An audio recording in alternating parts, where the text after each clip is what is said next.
Welcome to SPAN. For those of you that are new to SPAN, our mission is to help advisors become more impactful with their clients and their philanthropic goals by interviewing and having conversations with philanthropists about why they give, and how they work with advisors in their giving. My name is Mark Davis. I'm at D.A. Davidson Trust Company in Seattle, and honored to be this year's president of SPAN. For those of you that are new to us, thank you again for joining us. We have a number of new people today, and we hope you join us for future conversations. Our 2021 sponsors this year, gold sponsors, are D.A. Davidson Trust Company, Deloitte, Fulcrum Capital, Elso Fetterman, Morgan Stanley, U.S. Bank Wealth Management, and Whittier Trust. Our silver sponsors are Bader Martin CPAs, Clark Newber, Columbia Bank, El Prado Philanthropy, Ernst & Young, Goldman Sachs. All right, thank you. Laird Norton Wealth Management, 180 Foundation, and Seattle Children's Hospital. Today, we are very fortunate to have Sarah Hopper, founder of Sound Philanthropy, introduce our panelists and lead today's conversation. Prior to founding Sound Philanthropy, Sarah worked as Vice President of Philanthropic Services at the Seattle Foundation.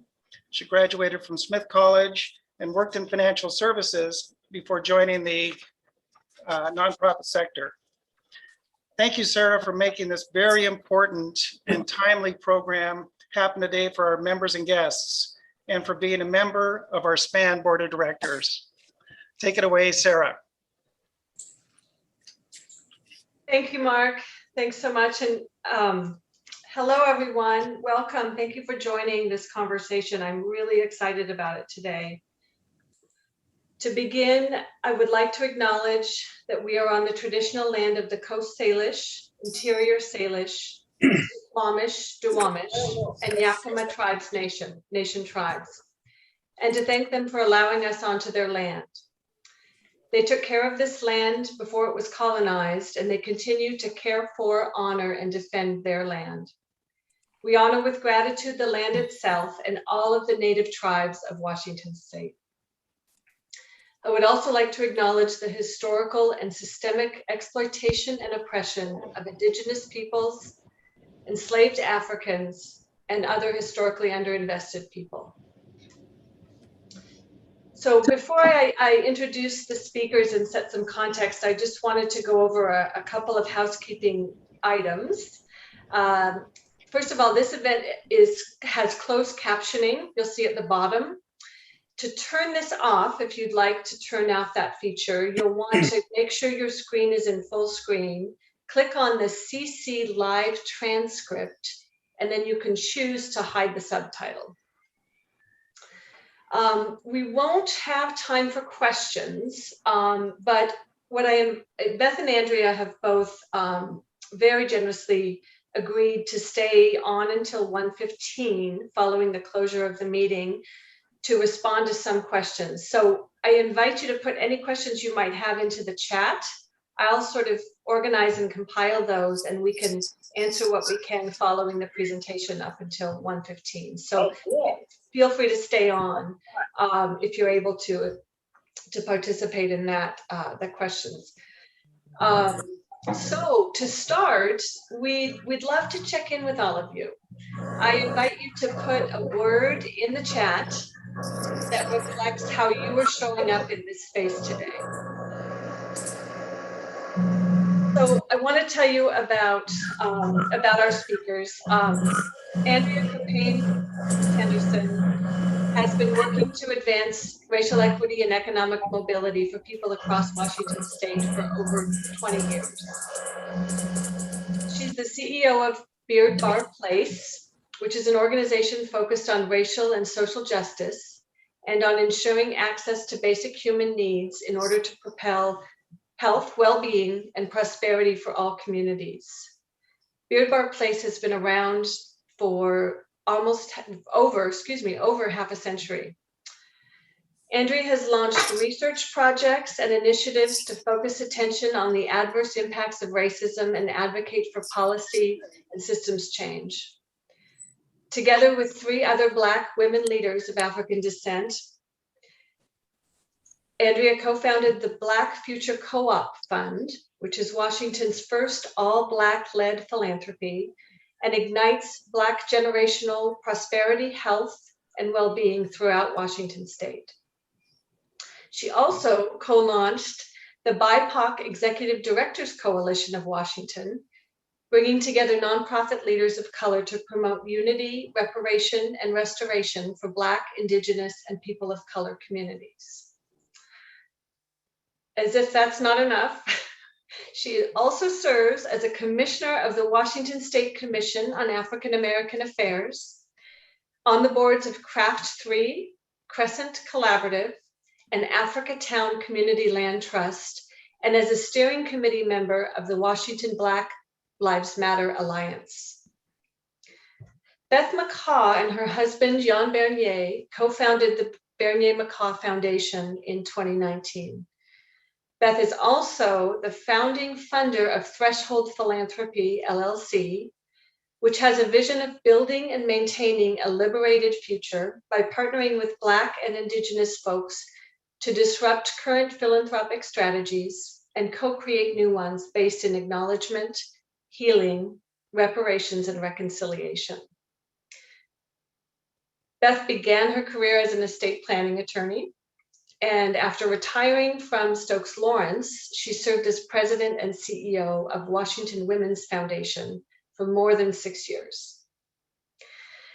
Before we start our conversation with Andrea and Beth, I want to set some context.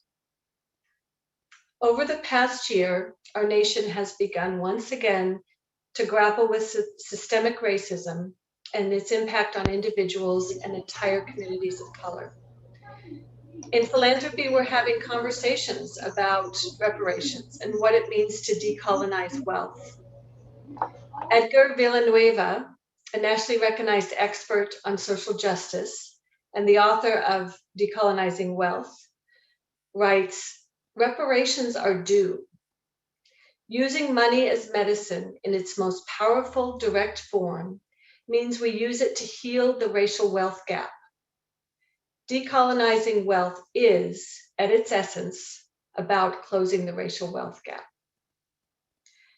In 2017, Leanne Moss, a white woman, invited a small group of white women with wealth to form a cohort to engage in a formally facilitated exploration of their race, gender, wealth, and privilege in order to expand their capacity for engaging in anti-racist work.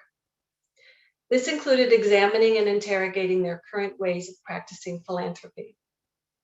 Leanne is the executive director of Renton Regional Community Foundation and also the co-founder of Leading from the Heart, a nonprofit organization that expands the impact and heart of social change in Western Washington. Over the course of a year, the cohort of white women examined their whiteness, their participation in systemic racism, their internalized superiority, and their relationships with money and philanthropy. In January 19, they were joined by 6 Black women who elected to join this cohort, and deciding to do so due to longstanding relationships that they had with Leanne. And Leanne then sort of served as a bridge between the 2 groups of women. Today, we are in conversation with 2 members of this sisterhood, Andrea Caupain Sanderson and Beth McCaw. The white women of the sisterhood now describe the sisterhood as a reparations community that is living into what it means to deeply reckon with white supremacy, the wealth gap, and the need for personal and collective transformation.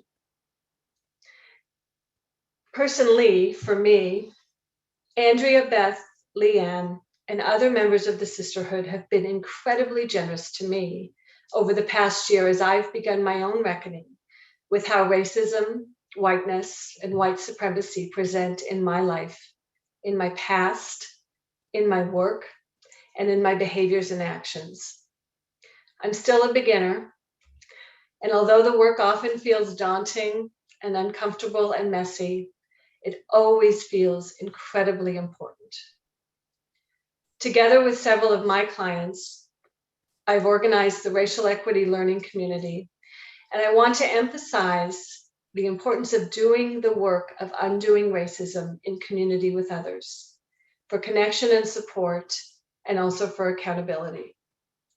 I am so grateful to you both, Andrea and Beth, for your generosity today and always, and I will now turn it over to Andrea.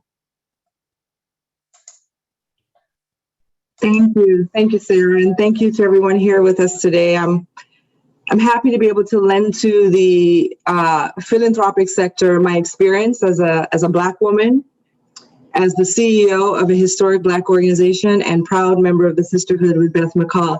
I'm actually going to go ahead and share my screen as we've put together a presentation.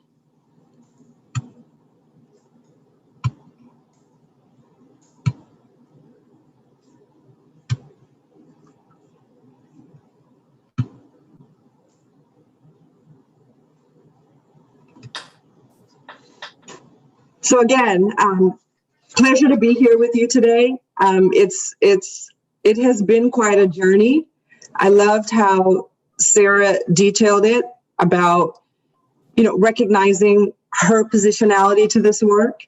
The sisterhood has been very much about recognizing each of our positionalities. There are 13 of us in the group. There's 6 Black women and 7 white women. And even though there's a lot of commonality around our white experiences among the white women and experiences among the Black women, there's a lot of departure. And so we understand that this work, as many of you have probably heard in your equity journeys, that there is no final destination, right? We just continue to deepen the work as we go. So happy to help to deepen your experience from today.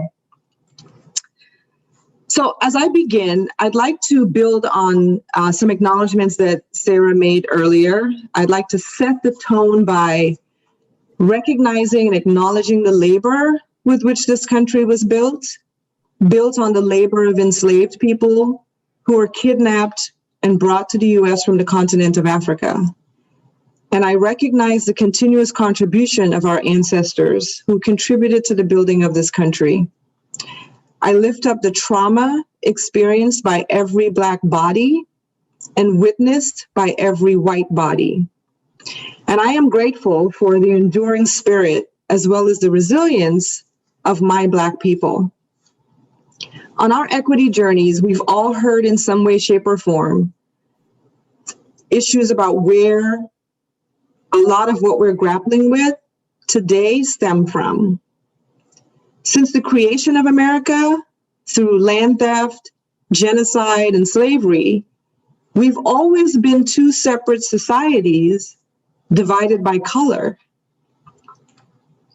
It started with slavery for Black people, then through the financialization of America, when greenbacks were created and the banking system emerged, making this divide much more pronounced.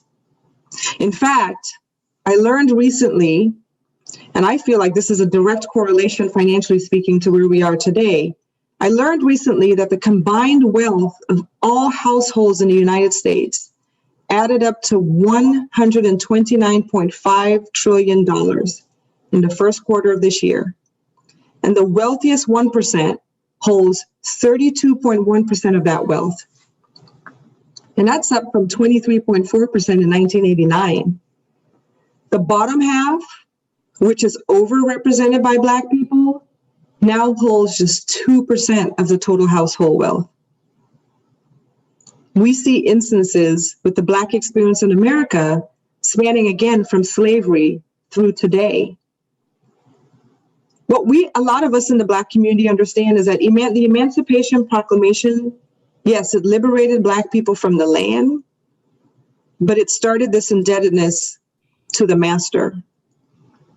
And I would argue that even though chattel slavery no longer exists, many Black people in this country are held to a type of wage slavery and economic segregation. Restrictive policies and structural racism since the dawn of this country has prevented economic opportunity for Black people as a whole. You see this pronouncement in the skewed representation of Black people in low-wage jobs that come with health and safety threats. But while Black people have, for the most part, job-related income we can rely on, we don't have personal safety nets, such as home equity, savings for college or retirement, basically those levers that create economic mobility. If we look at the most common pillars of well-being today, Black people are at or near the bottom. And these are pillars such as economic security, civic engagement, educational outcomes, criminal justice, and health equity. We also see that life expectancy gap between white and Black people ever widening, and of course exacerbated by the pandemic. Medical scientists, in fact, have said unequivocally that there is no biological reason for people of a certain skin color to die at higher rates, that it is clearly structural inequalities. Inequalities so stark that it would take 228 years for Black people to have as much wealth as whites do today. That is 9 generations. It is due to self-perpetuating cycles of poverty and lack of wealth in the Black community stemming from all the way back to slavery. I myself, as a Black woman in America, have these themes in the lived experiences of my life. The women in my family tend to succumb to treatable cancers, curable cancers, such as colon cancer, breast cancer, and in their mid-50s. I am the first generation to graduate from college in my family, albeit with a boatload of student loans. And I was once relying on the state welfare system to make ends meet. And so, given all of that, I'd say that my lived experiences and my understanding of Black people's positionality in our society in America, that work led me to the organization where I am today. It's called Bird Bar Place. And in fact, my family and I used to seek services from social service organizations like Bird Bar Place back in the day. And as Sarah mentioned earlier, at Bird Bar Place, we envision a healthy community where everyone prospers. And our mission is to create a more equitable Seattle through our programs and services which empower people to live healthier and more prosperous lives.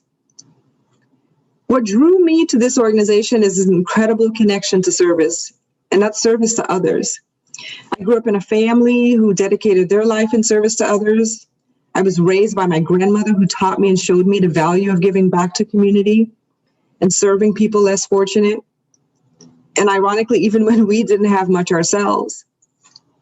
And so Bird Bar Place enables me to live that life in service to others every day. And I've been here for 18 years. Bird Bar Place has been helping people and changing their lives for 57 years. Like Sarah said, over half a century, since 1964. Some may recall we actually started as CAMP, or Central Area Motivation Program, and we rebranded to Bird Bar Place after our namesake, Roberta Bird Bar. Today, you'll see people coming through our doors for food in our food bank, whether it's prepared meals or groceries. They come to us for rental assistance, utility assistance, home repairs, and financial education.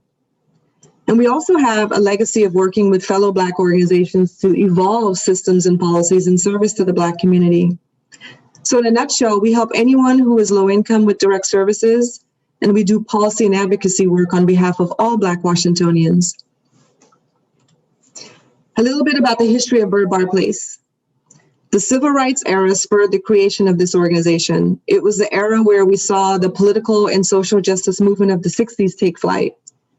We were created once again under the name Central Area Motivation Program, or CAMP, but as a refuge, a place of racial and individual self-affirmation, a symbolic space where Black people could nurture our vision for a better tomorrow. We were and still are an important pillar of our Seattle Black community. CAMP, now Bird Bar Place, has been central to our history as a people, our identity, and our community's vision for social justice. The organization and those who served it before me, I'd say, helped us define ourselves as a people and define ourselves with dignity, and helped us define our journey for freedom and equity in a city where power and the dignity we sought had oftentimes been denied to us. The faces you see on this slide were instrumental in the early days of our organization. The first photo to your left is Miss Freddie Mae Gaucher. She was a community activist and organizer for CAMP. The next image many may know is Larry Gossett, former King County Council member. He served as executive director of CAMP for 14 years before going off to the King County Council. The next image is Lillian Gideon. She was a founding member of CAMP, as well as a philanthropist. And the last image to your right is Bishop John Hurst Adams of the African Methodist Episcopal Church. He was the founding chairman of CAMP. When CAMP was created in 1964, we essentially became sibling Black organizations to other organizations like the Urban League, the NAACP, even the Black churches. And together, we all provided this foundation for the Black community, a foundation that was and still is about our culture and our history and our humanity. The importance of Bird Bar Place in the building we're in, many may know us as being in this firehouse, Fire Station 23 as it's known as, is in a neighborhood in which the color lines were policed in the 60s and 70s. And this essentially created a world within a world in the Central District. But this building provided so much more.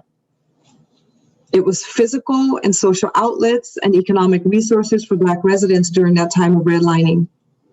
During that era, Bird Bar Place was a resource for the nourishment and training and support of Black leaders and professionals. We fostered community bonds and established social networks for Black people, networks that we couldn't create outside of the Central District during that time. The building itself stood as this foundation for our political and economic and social life, and it stood for these things all through the decades and continues today. In fact, we were instrumental in desegregating our Seattle public schools.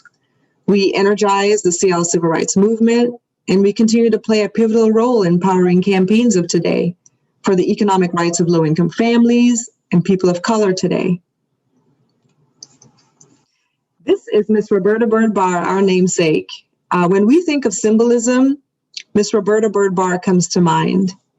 We hold this tremendous amount of pride for her and her work and her life and what she contributed to the organization and the civil rights movement. We've had educators and ministers and civil rights attorneys, businessmen and women, journalists and philanthropists who came out of the CD. And Miss Roberta was one of those trailblazers who came out of the CD. She accomplished so much on behalf of our community. And this building we're in is where her history and the history of our community was made.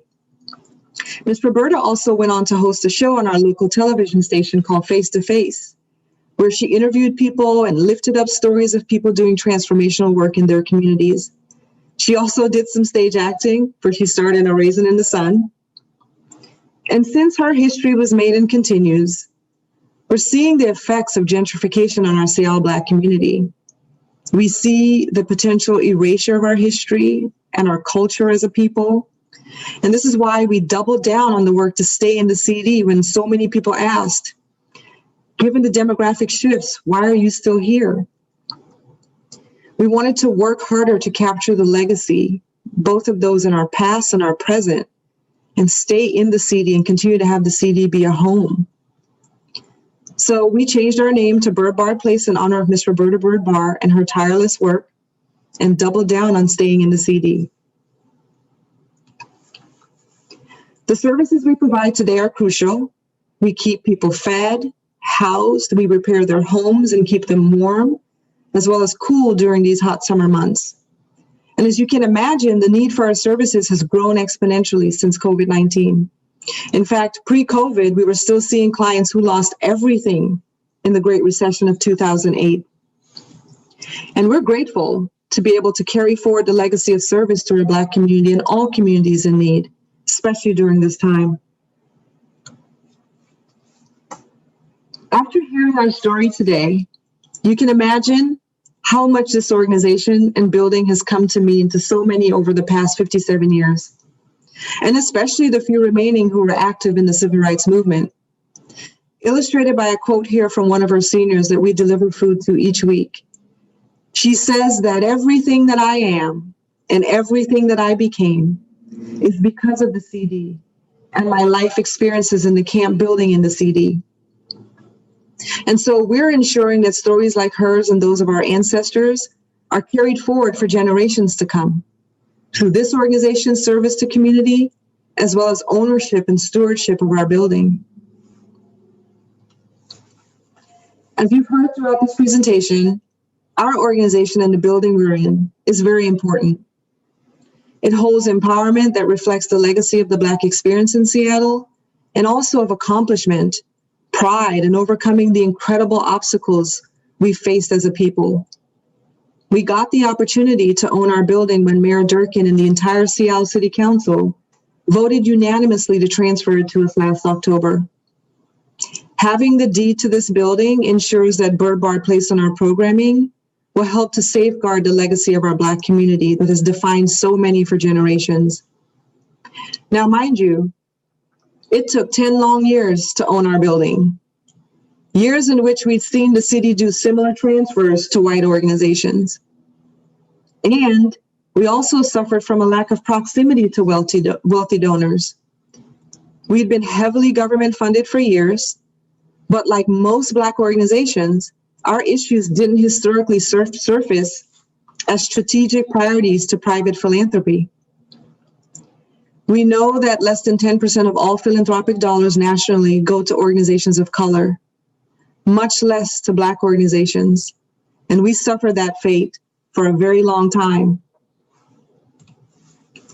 But once we traversed the hurdle of getting to own our building, we also needed to raise a total of $12.8 million to perform safety upgrades.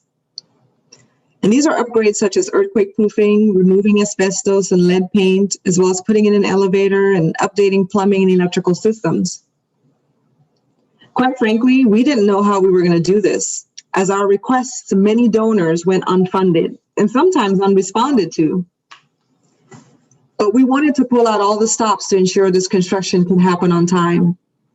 And on time for us meant we needed to ensure construction began by June 31st of this year. If not, we would have lost $4.6 million in public funding that was previously raised. So we set out to raise an additional $6 million to ensure that we didn't go backwards with this important and I would say monumental project. So we left no stone unturned. And we did it. I'm happy to say that we're in the construction phase as we speak. We closed on financing Wednesday, June 9th. We raised all but $1.5 million, and we're fortunate to have access to loans to bridge that gap. And we're working feverishly to ensure that we repay that $1.5 million in loans before the end of the construction period, which is August of next year. But I have to underscore here that if it weren't for the sisterhood and the transformational connections we made with one another, the success of Bird Bar Place's capital campaign would not have been possible. Even though this is a crucial project that we know captures the heart and legacy of our Seattle community, there were many, including us at Bird Bar Place, who knew that this was an impossible project for our Black community. We, like the Black clients we had served over the years, have been subjected to the decades of economic segregation. We did not have the relationships with white wealth to be able to fully fortify our services.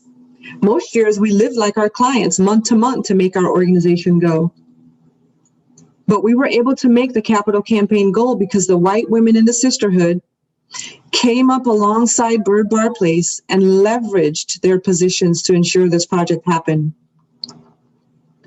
The sisterhood, as you heard in the introduction, is a group of 13 women who came together intentionally to build and deepen relationships around white privilege and wealth privilege. And the journey began, yes, in 2017 and really picked up in 2018 when the Black Sisterhood joined. And we've been going strong ever since, COVID notwithstanding. Here you'll see we're gathered together with Edgar Villanueva. His groundbreaking work that Sarah mentioned on decolonizing wealth is actually a prescription for some of our work together. What we're learning together, we're deepening our understanding of our lived Black experiences in the world.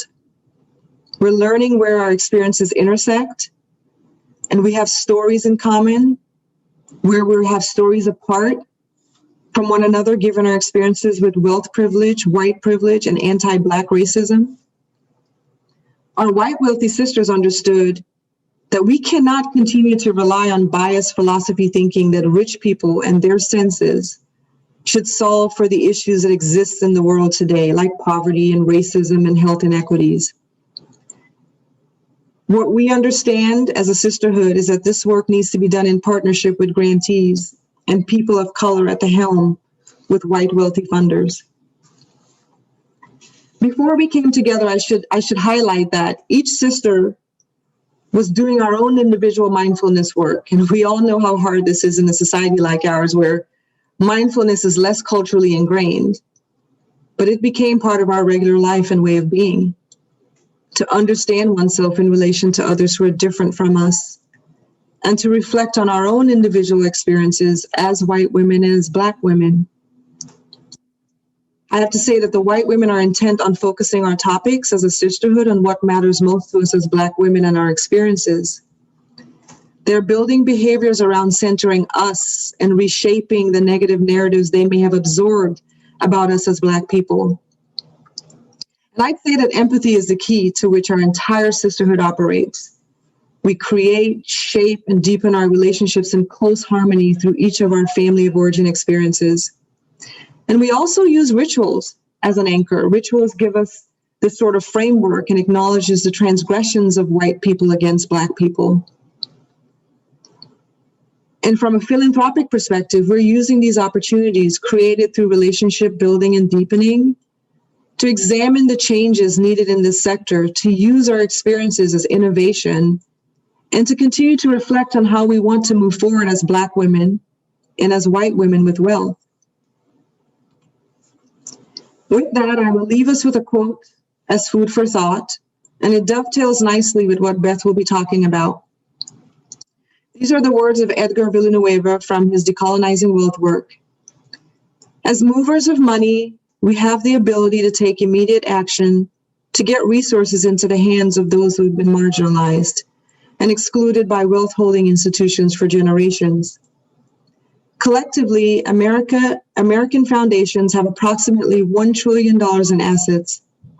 Rather than waiting for Congress to act or leaving the work of reparations to spread on a small local level, finance and philanthropy could work in tandem to drive wealth into the hands of Black and Native Americans today. I will now hand it over to my sister from the sisterhood, Beth McCaw. Thank you, Andrea. I always learn something new every time we're in conversation together. And I'm just so sorry that we aren't in physical proximity to each other today. I think that's one of the really powerful benefits of the sisterhood is the opportunity to gather, as you saw in that photograph with Edgar, to be in relationship and community with each other, breaking bread in each other's homes, and just connecting to the humanity of each other. I'm very happy that a number of the other members of the sisterhood are here today in support of Andrea and me. And I want to thank them for helping us along on this program today and supporting us emotionally today. It's strange for me because as Andrea was talking about rituals and storytelling comes easily to me. I'm a daughter of the South. I grew up with generations of storytellers in my family. I would go to visit my grandmother, and my mother would make my brother and me sit in a room and just listen as people came to visit and to see the children. And we would just hear hours and hours of stories. I also found as an estate planning attorney, listening to family stories always felt like such a gift and a great way to connect with the clients that I was privileged to serve.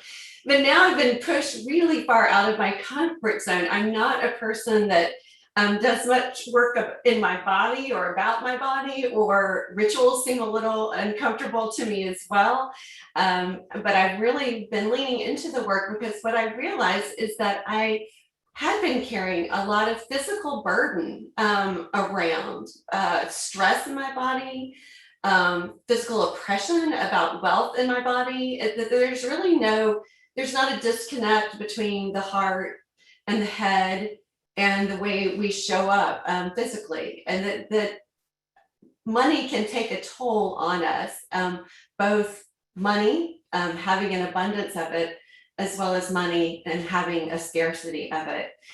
So I was really influenced by Edgar Villanueva. I read Decolonizing Wealth several years ago, and I was influenced by the author's personal journey as a professional of color working in private philanthropy in my home state of North Carolina. In fact, Edgar's community of origin was based in a place not very far from where I grew up.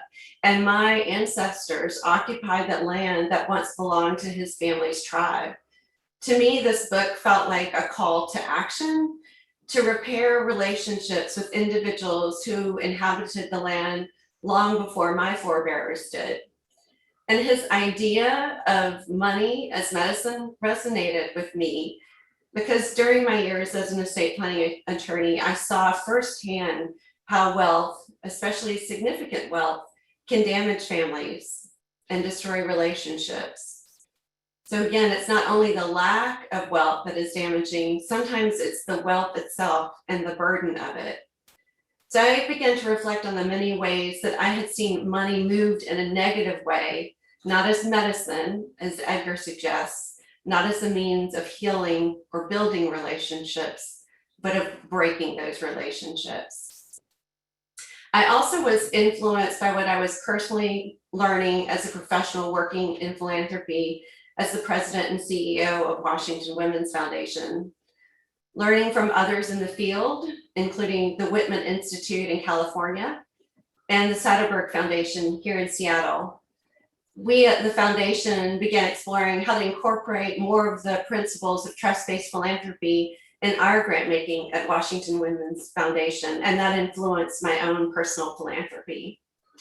We go to the next slide, Andrea. Some of the core principles of trust-based philanthropy are outlined there. And I think what's so interesting, so the Whitman Institute is a private foundation located in California, and after their founder passed, their co-executive directors did a deep listening tour with their grantee organizations and basically learned that trust-based philanthropy was not something that many funders engaged in, that it was rare for funders to pass no strings attached funding to grantee organizations, to just trust them, to trust their knowledge and their expertise to know how to solve their community's problems in a way that centered the community in those problem-solving steps. So the leaders of the Whitman Institute decided to spend down their endowment, to basically put themselves out of business by funding the Trust-Based Philanthropy Project and spending their time working with other foundations throughout the country to encourage them to follow more of the tenets of trust-based philanthropy. And so really a lot of these core principles I've tried to take to heart as well. And certainly centering humility in the work. The Washington Women's Foundation has always viewed itself as a lifelong learning organization. And I think that is definitely how I approach philanthropy. I don't have a theory of change or grand ideas about how to eradicate poverty or to close the gap in educational learning that happens over the summertime. Instead, I'm just interested in hearing, what is going on in the community? What are the great ideas that just don't have the funding to fuel them to fruition? Things like the campaign for Bird Bar Place. It was just the lack of funding opportunity that was standing in the way of really continuing to preserve this critical institution for the Black community. To approach philanthropy with true transparency, to say, I don't know everything and I'm wanting to learn. And I'm also not going to learn on the backs of grantee organizations. And I think that's a lot of times philanthropy shows up and asks the experts in the community to share their expertise with us, but then we don't compensate them for their expertise. So now in my own philanthropy, anytime I engage with community leaders, thought leaders, folks like Andrea, I do so with a checkbook in hand. I'm not there to take their ideas and apply it to my philanthropy elsewhere. I'm there to really engage and to value their expertise and their lived experience. And that's also too, recognizing the power imbalance between funders and grantees and working actively to make it a true partnership and not a place where I have the funding and therefore I am superior in some way. It's more of what can we accomplish together. I just have one tiny piece of the puzzle and it happens to be cash. So that again is really valuing the quality of the relationships. They're as important as the wins that we might be able to achieve together. And I remember at Washington Women's Foundation, we were about to embark on a strategic planning process, and our consultant shared with us the visual of an iceberg. And they were saying, you know, above the surface are all the things that we do, the tasks that we need to accomplish, our strategies, our tactics. But what's underneath the water are our relationships with each other, the way that we interact to accomplish those tasks, those strategies, those tactics. And so often we fail to take care of or notice what is below the water. And if we do so, it's to our peril of not being able to accomplish what needs to be done. So really centering relationships first, results later on, because you really can't have results without relationships. Okay, Andrea, I think we can probably move off of that slide. So that brings me to my own thinking about philanthropy as reparations and what it means also within the context of our sisterhood. One of our foundational places together is knowing that structural oppression has deprived us all of humanity and balance. And we believe that to come back into wholeness, we need each other. We also acknowledge that white supremacy has harmed all of us while benefiting only those of us who are white or white presenting. We believe as a sisterhood that anti-racism is the path to our mutual liberation and mutual healing. Just as the pandemic taught us how interdependent we all are, the health of one in our community impacts the whole community. The same is true of racism and white supremacy. We are all impacted. In the sisterhood, we view reparations as distinct from philanthropy because reparations come out of a deep acknowledgement of structural injustice. Early in our process, the Black-bodied sisters were clear that the word for the money that would be moving to them from the white-bodied women in the sisterhood was in fact a return, a direct acknowledgement of how white-bodied people, through systemic racism, have stolen wealth from Black-bodied people over hundreds of years. This cornerstone of our group culture has helped us build deeper relationships with each other because it reduces the chance that white saviorism and its innate taint of hierarchy will show up. For us, returns cannot have strings, cannot have any strings attached, including any expectation of reporting back on how the funds were used. In my personal journey, I've also been deeply influenced by a former colleague of mine from Williams-Kastner, Angelique Davis, who's now an associate professor at Seattle University School of Law, who has studied and written extensively on reparations, as well as Eric Yamamoto from the University of Hawaii School of Law, who's also a deep scholar of reparations. Professor Yamamoto speaks about the social healing through justice framework, which says that group healing and the healing of society itself can only be achieved by engaging the community that has been harmed in creating self-determined goals that will help truly achieve transformational justice. The focus in his work is not singularly on group psychology and group health, though they are important.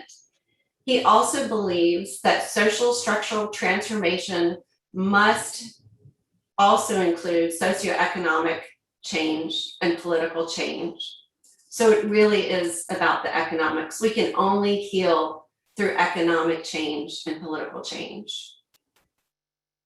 There are 4 R's in social healing through justice framework: recognition, taking responsibility, engaging in reconstruction, which is the creation of new laws and new policies that prevent the repetition of harm, and reparation as the 4th R, which Professor Yamamoto defines very broadly, including the restoration of property, the rebuilding of culture, economic development, as well as medical, legal, and educational and financial support for individuals and communities. So I took these concepts to heart when I thought about my own philanthropy and when Jan and I started our family foundation in 2019. We are so fortunate, due to my long tenure in the estate planning field, to have had wonderful advisors who were originally friends and now are my legal advisors and my financial advisors, some of whom are in the audience today. And when we started thinking about how we wanted our philanthropy to evolve and unfold, it was interesting how quickly we got quite a bit of pushback, being told, well, you know, Beth, because you used to practice law, that the private foundation rules don't allow you to do that. And you know, Beth, that the IRS is going to scrutinize any type of compensation that you might pay to the employees of your foundation. So it was very interesting to me, even though I knew all these rules, that when we started thinking about how we wanted to structure the way our foundation showed up in the world, we were so often told, well, Beth, you know that you can't do it that way. So I decided to create a second entity, Threshold Philanthropy, and created it as an LLC so that we wouldn't be stuck by so many of those rules. I've intentionally given myself the title as founding funder, because Threshold Philanthropy is led by 2 incredible Black women who are the co-CEOs. It's not about my theory of change. It's not about my community. It's repairing relationships and repairing their community. So together we're looking to build relationships in those communities, to co-create a process of giving and showing up in the world that's based in acknowledgement, healing, reparations, and reconciliation. And we're looking to specifically fund Black and Indigenous women leaders across the state of Washington and in the Carolinas, where I grew up. But I think most importantly, we're looking at the roles of Threshold Philanthropy, not just as a grant maker, not just as a civic actor, an entity that can engage in political campaign activities, in movement building, in lobbying, in advocacy, but also as an employer and as an investor, because that is part of the work as well. The decisions that we are making as a group of women in terms of the salary that we pay our employees, the fact that we're choosing to hire Black women and to compensate them in a way that is reparations centered, that acknowledges the way that they have not been given opportunity to receive compensation at the rate that I might have been able to receive compensation. The fact that I benefit from intergenerational wealth. The fact that I benefit from a grandmother who could pay for my college tuition directly, utilizing the provisions of the gift tax code to do so.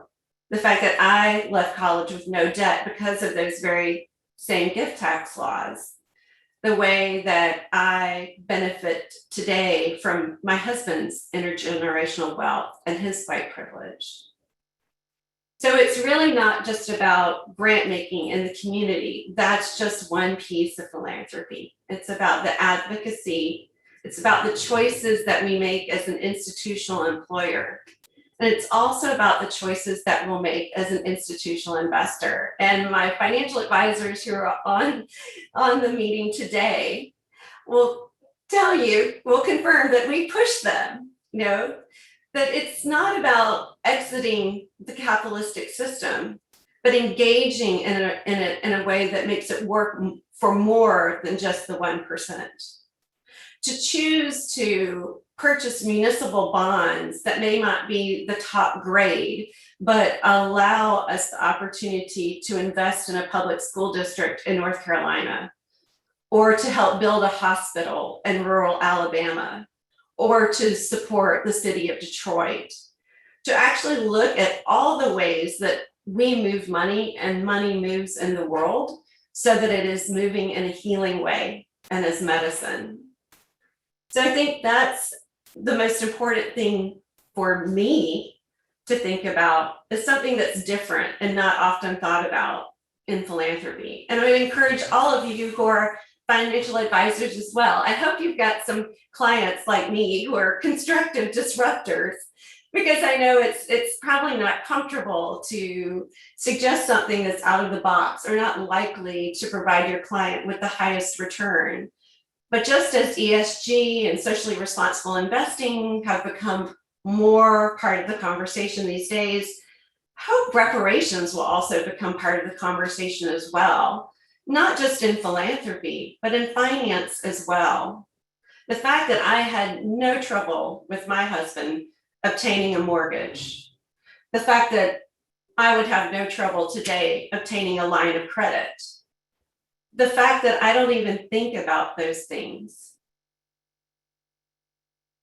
We have to reframe the way we think about our financial markets and the way we show up as financial beings in the world. And so I encourage you to think about that, engage in that conversation, the way you can help your clients move money as medicine. I think there's so much value to that. And that's where I feel like I've really gained. It's not when I see the gains in my portfolio. It's when I see the gains in communities that have changed, that I and my forebears and people like me have extracted from for generations. I don't feel guilt. I don't feel shame about that, because nothing comes from guilt or shame. You've got to move it out of your head.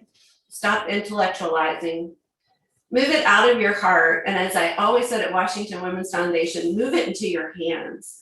Do something with the knowledge that Andrea shared with you today. Don't just feel bad about it here, but think about how you can make changes within your firm and the lives of your clients and the lives of the organizations that you support and the choices that you make in terms of the organizations that you support. I used to have a number of clients in the CD, and I drove by Bird Bar Place frequently to visit those clients in their homes. I drove by it when my husband was at Swedish having a medical treatment on his brain.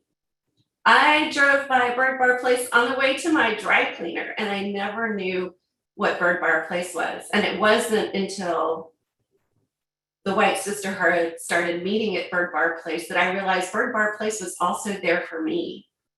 And it's there for my community, as well as the Black community.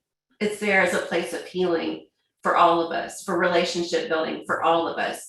So I encourage you, if you aren't supporting Black-led institutions, to investigate why. And that's something that the Sisterhood has done as well. We've looked at our giving portfolios and identified where the gaps were, where we haven't been showing up for the Black community, where we haven't been showing up for Black women leaders, and asking ourselves, why not? So I think with that, I'll close my bit of the conversation today. And I think if we've got a few minutes for questions, Sarah, do you want us to try to take a couple?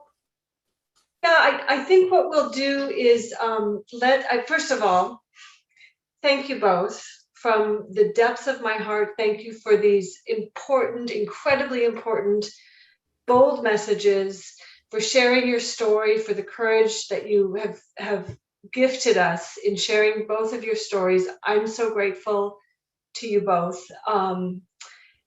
I think I want to let Mark sort of close for those who need to leave right at 1. And then if folks would like to stay and have a conversation and ask some questions with Beth and Andrea, they have generously agreed to stay on till 1:15. So I'll let Mark sort of close it out, but feel free to jump off if you have to, or stay on until 1:15 if you're able to. Thank you, Sarah. And customary with SPAN, we usually meet at the Rainier Club, and today certainly would have been a standing ovation. So very well done. I have 3 takeaways today. The first being results are accomplished through relationships. And on behalf of SPAN, we look forward to hearing about your future successes in your work and closing the racial divide here in Seattle. Number 2, Bird Bar Place is a true blessing in our community. We are grateful to you, Andrea, leading this amazing organization, and congratulations in owning the building this year and doing the redevelopment you're doing. That's a lot of work, and way to go getting that done. And finally, with leadership like Sarah, Andrea, and Beth, we are well on our way to solving the problems of systematic racial divide here in Seattle. Leadership is being a problem solver. Thank you for solving one of our most important problems. I want to thank Jim Hopper and the Bainbridge Community Island Foundation for hosting the webcast today. And be sure to mark your calendars for October 5th, where we are having our next SPAN conversation with Howard S. Wright and his wife, Kate Janway, talking about their focus on Seattle philanthropy. So with that, we'll start question and answers. And again, thank you all for being here.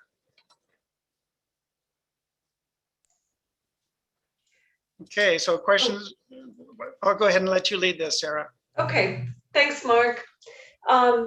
So feel free to put questions in the chat, or just unmute yourself and chime in. We'll sort of treat this more of just sort of a conversation to really be able to engage in conversation with Beth and Andrea.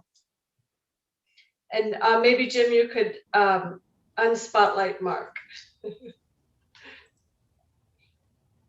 I think he is now. Okay, thank you. So if you have any questions, go ahead and hit the hand raise button if you don't mind. That way you'll pop up into my screen faster.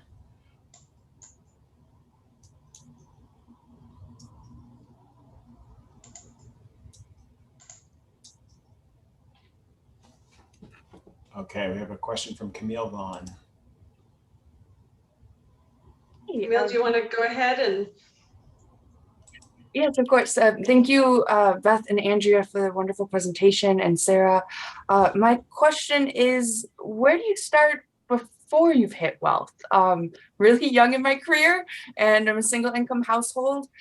My first thought after reading Edgar Villanueva is to look at how my retirement portfolio is invested, but where else do I start? I think it's a really great question, Camille, and I think it's all the choices that you make, from who you choose to hire, which doctors that you go to see. I think every financial choice you make has the opportunity to build a new relationship, to return wealth to individuals or communities that haven't had that wealth before. It's where you purchase your home. So I really try to, it's hard. Sometimes I realize I've gotten so deep into it that it's actually, I'm kind of envious that you're starting out, because you can start out from, the beginning, making those choices and really understanding. I think knowledge is so important as well. Is, if you choose to do a 401k or an IRA, really understanding the underlying investments and whether they are investments that are extracting wealth from communities, or are gentrifying communities, or it's even beyond, if you're opposed to alcohol, tobacco, and arms, right? It's those bigger questions. And so even with less wealth too, there are now, just like Washington Women's Foundation is a collective giving philanthropy where you partner with other women, there are also collectives of women investors who are pooling their resources to be able to kind of make more of these out of the box type investments in communities, whether it's, helping build the new Adista Brown Children's Clinic. There are different ways. So I think it takes probably a little more time and a little more research. And sometimes even going farther afield. I know we were looking at Threshold to hire a Black-owned IT firm to help us set up our computer systems. Where the first one we found was actually in North Carolina. So we were flying out the owner of the company from North Carolina to set up our system. So is it the least expensive? No. Is he going to be here tomorrow? Well, actually, yes, he's actually flying out this week. But I mean, it took longer and more time, more research, and being willing to look at the whole picture, right? Because sometimes a cheap or least expensive option, that's not really thinking about in terms of reparations. Like, I'm paying more, but I'm investing in a Black-owned business, and that's my value, and that's my priority. So that's, how I try to think about it. So I hope that's helpful. No, it really is. Thank you. And I'm going to sign off because I have another meeting, but thank you all for this space. I really appreciate it. Thanks, Camille. Thanks for joining and for your question. Other questions for Andrea or Beth, or both? And question why we had to go to North Carolina to find a Black-owned IT firm. I mean, hello, somebody help support a Black-owned IT firm here in Seattle. I guess, Beth, to that point about why do you have to go to North Carolina to find a Black IT firm? What are ways that in thinking about reparations, what are ways that we can be investing in creating pathways for more Black-owned businesses, and whether it's in finance, whether it's in IT? Do you have any thoughts or ideas about ways that we can sort of do up the river kind of transformation of creating those pathways and making it easier? Well, and some of you probably did this during the pandemic, like supporting local owned businesses. But I thought beyond just buying local, it's like, why don't I just write them a check? Because I would, at some point we all know, like, our charitable tax deductions just go away. Like, they don't help us anymore.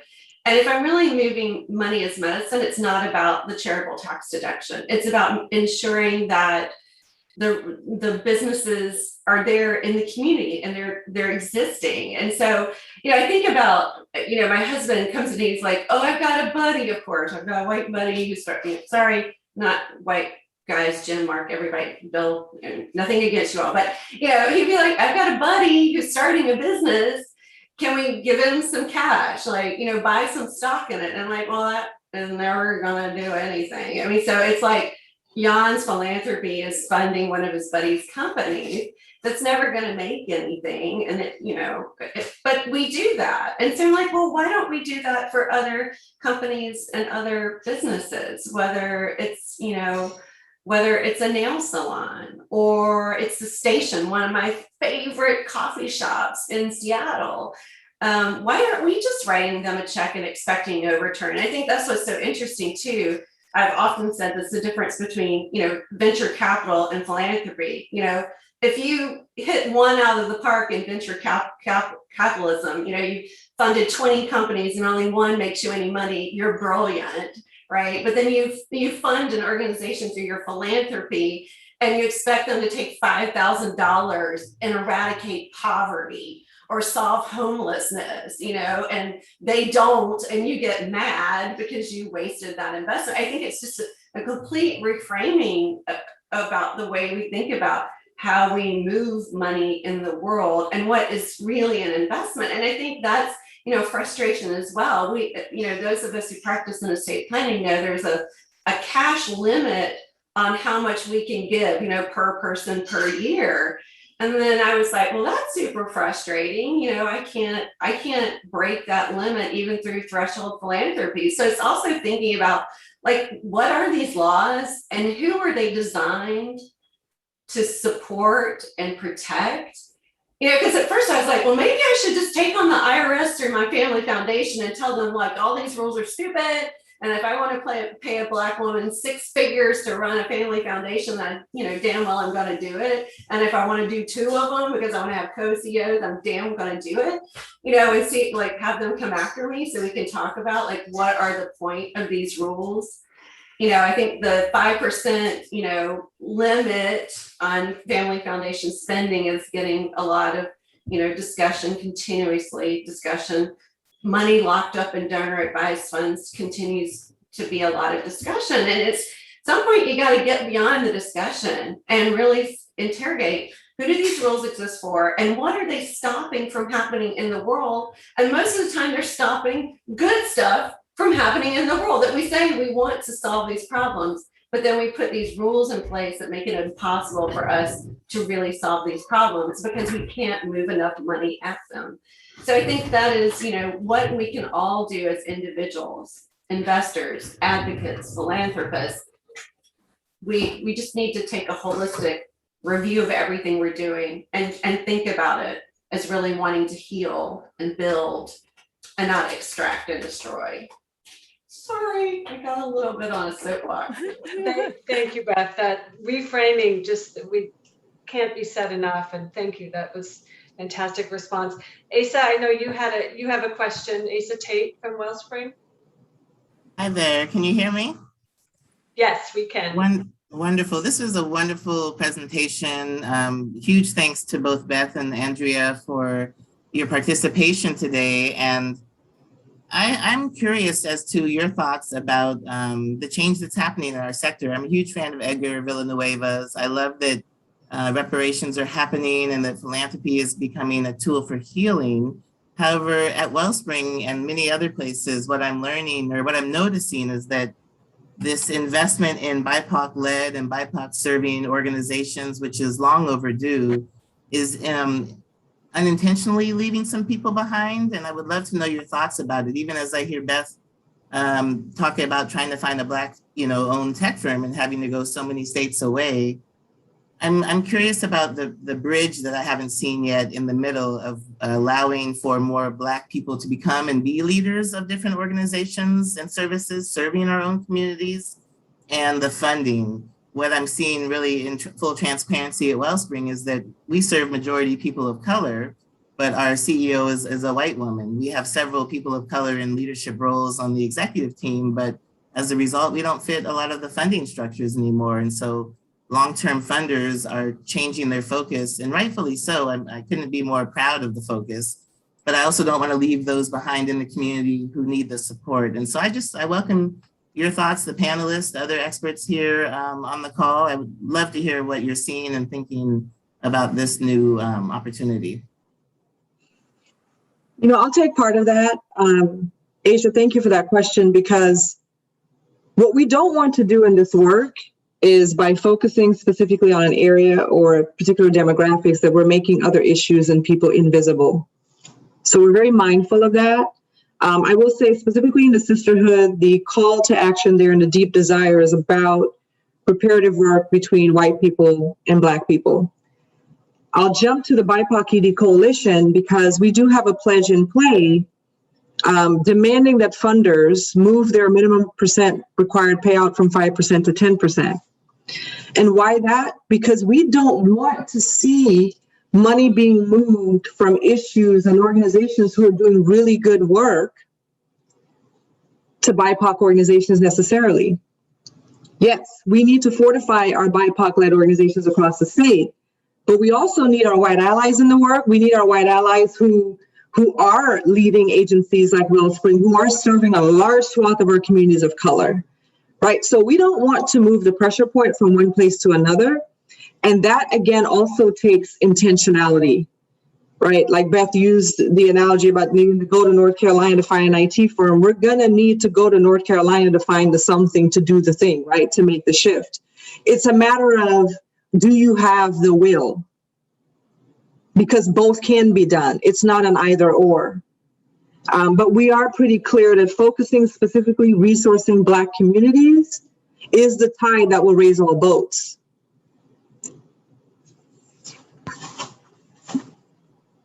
Yes, I couldn't agree more. Thank you for all. Wonderful. Wonderful.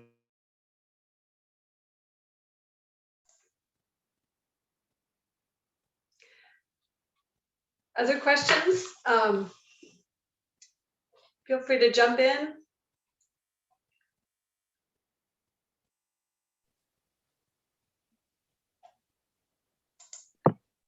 Hi, I have a question. This is Cece. I couldn't raise my hand fast enough.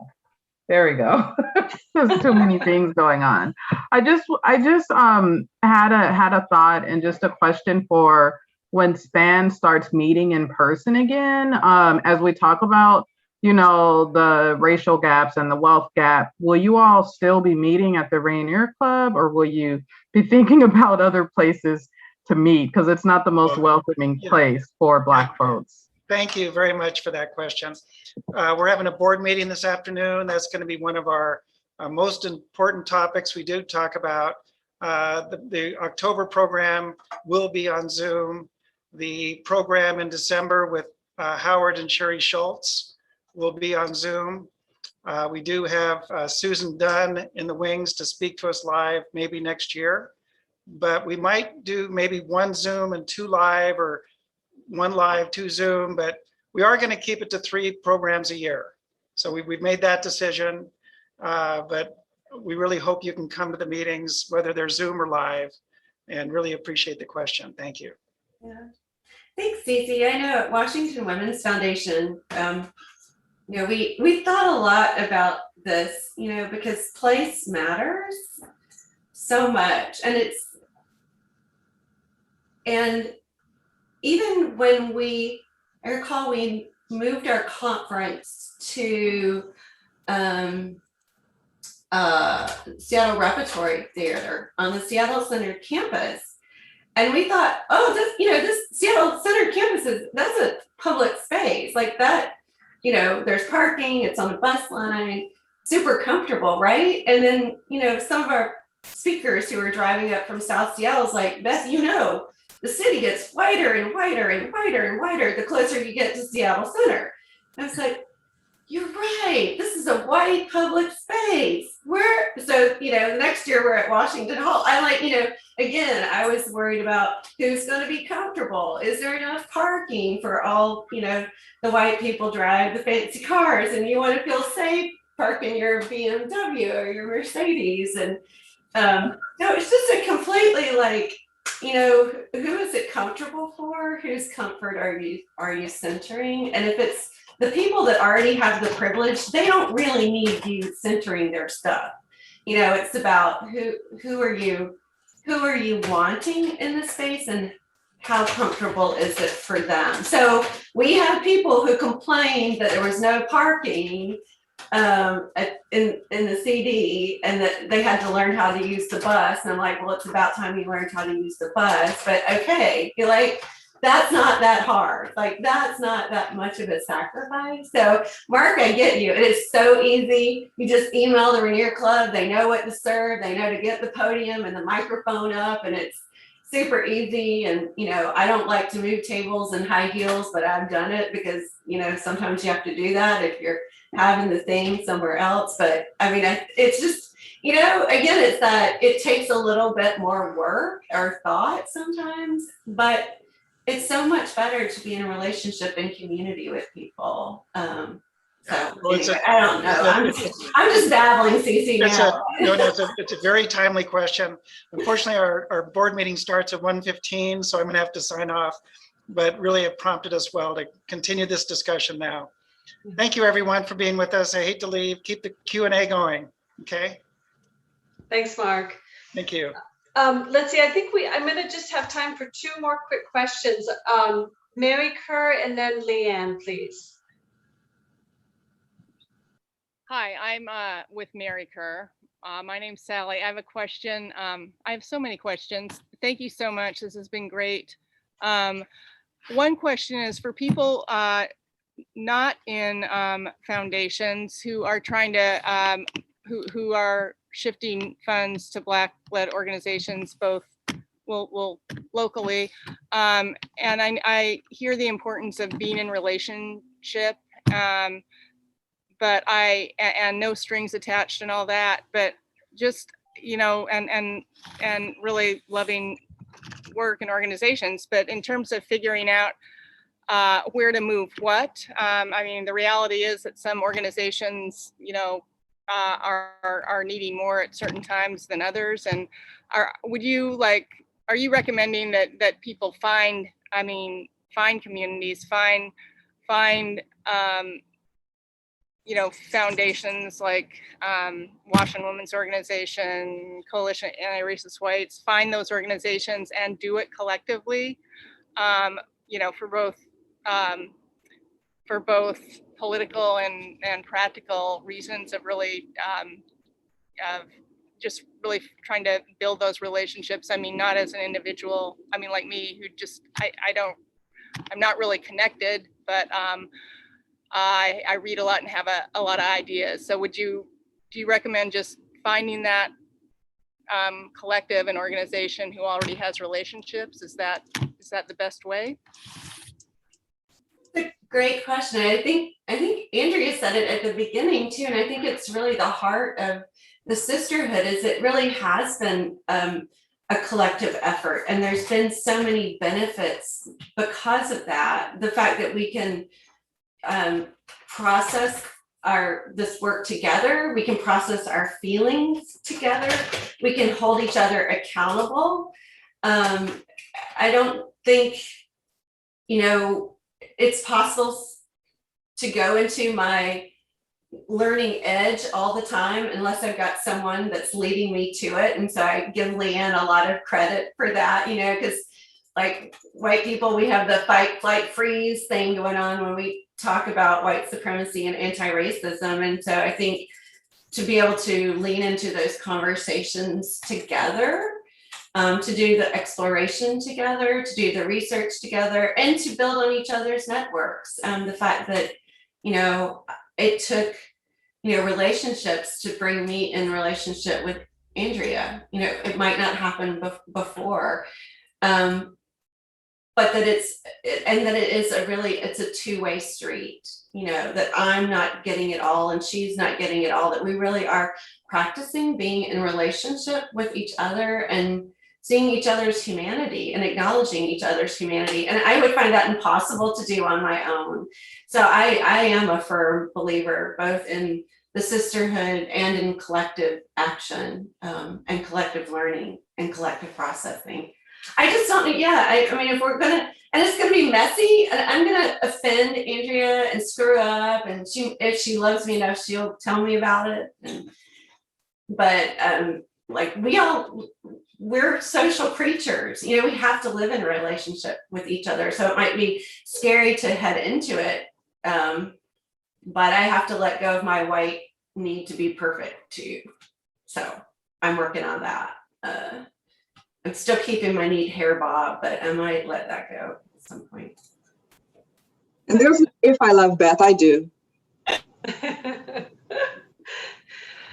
So let's see, Leanne, let's get Leanne's question, and that's a wonderful place to finish off, since she's been a major part of everything that we've spoken about today. So Leanne, thank you, and take it away.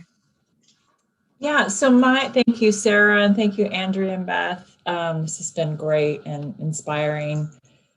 I had a question, but Mark left. But Sarah, you're on the board of the Rainier. No, you're on the board of SPAN. But my thought after Cece's question was, I wonder if for whatever speakers you have coming forward with Howard Wright and Kate Janeway and the Schultzes, if there's a way that you all incorporate in any of those conversations something around equity and reparations too. So just kind of as a way to incorporate, to make this not a one-off, but to help normalize this as part of philanthropy. And then the other thing, Sally, who just talked, you with Mary Kerr. So emphasizing what Beth has said and the other white sisters here on the call of just the importance of community.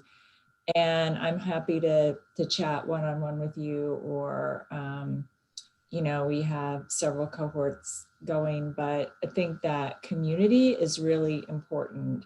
Heard a number of times that from the white members of different cohorts, they wouldn't necessarily be doing this if they didn't have that community. So otherwise it can be mind-boggling, and because have been so conditioned, and this is not normal, quote unquote. We're restructuring our neural pathways and doing everything. And so it's easy to fall back into white patterns and our whiteness. And so we need support around that, so we don't blow through all of that to our Black and brown friends. So that's. Thank you, Leanne. And I'm going to see if there's a way to sort of reach out to all of you, and if there's an interest in sort of finding community or diving deeper or looking for resources. I don't know exactly what that looks like, but in my role on the board, I will do what I can. And I also want to thank Cece for your question about the Rainier Club. It's something that that the board is looking at, and several board members have it on their minds. So the fact that I have to jump into a SPAN board meeting after this is a wonderful opportunity, and I thank you for opening that door for me to bring it into the board meeting. So thank you. I encourage you too, Sarah, to think, I mean, what I really appreciate about speaking with Andrea today is that also, you know, if you're highlighting the philanthropist is, again, not really changing the power imbalance between, and it is highlighting philanthropy, and it's really only one piece. Like it's Kate's relationship with the leaders in the community that she supports. She is one type of leader, but it's like she's only half of the equation. And so I encourage Spam to also broaden, like, what's the whole equation? What's the whole story? It's not just that one perspective. And she's amazing. I love Kate. And she's got an amazing story, but it's just one. I feel like my story is only one tiny piece of the story, and it's not a complete story without Andrea and the rest of the sisterhood. So I just encourage you all, as you think about future programming, like, what's the whole story, the whole rich story. So thank you. I couldn't agree more, Beth. Thank you. So I'm going to thank everyone for staying on, for your good questions, for your participation. And especially, once again, I can't thank enough Beth and Andrea and the sisterhood, Leanne, and all of the sisterhood, all of the members of the sisterhood who are here. Some of you whom I've met, some of you I haven't, but I'm just so grateful to you personally, and just for the change, the incredible change making that you're doing in the world. So thank you for that. And I wish you a wonderful rest of your day, and hope that our paths cross again soon. Thank you. Bye-bye. Bye. Thank you. Thanks, Sarah. Thanks, Jen.